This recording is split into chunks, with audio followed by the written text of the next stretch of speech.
Bea Cukai Ngurah Rai Bali menggagalkan upaya penyelundupan narkoba dari Malaysia dan Thailand dalam 4 hari terakhir ini. 5 tersangka berhasil diamankan beserta ratusan gram barang bukti narkoba.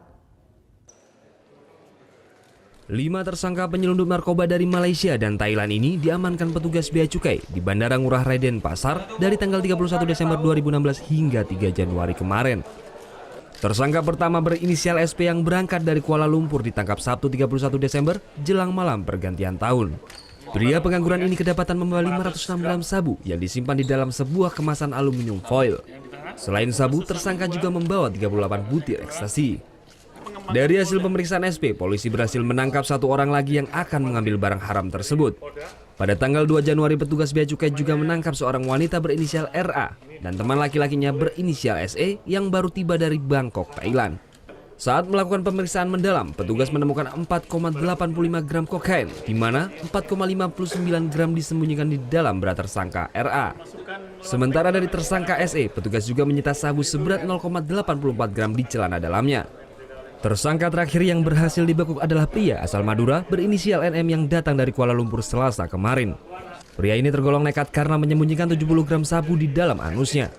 Upaya tersangka mengelabui petugas gagal karena terdeteksi oleh alat ion scan.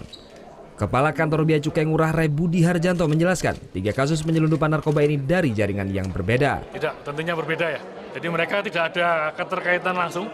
Jadi karena memang dari hasil profiling teman-teman di lapangan terhadap penumpang yang memang akhir tahun ini kita waspada terus karena memang trennya biasanya selalu meningkat.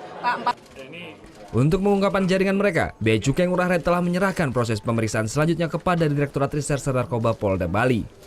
Atas perbuatannya, para tersangka ini dijerat pasal 113 ayat 1 Undang-Undang Nomor 35 Tahun 2009 tentang narkotika dengan ancaman hukuman 15 tahun penjara. Muhammad Hasanuddin melaporkan untuk NET. Thank you.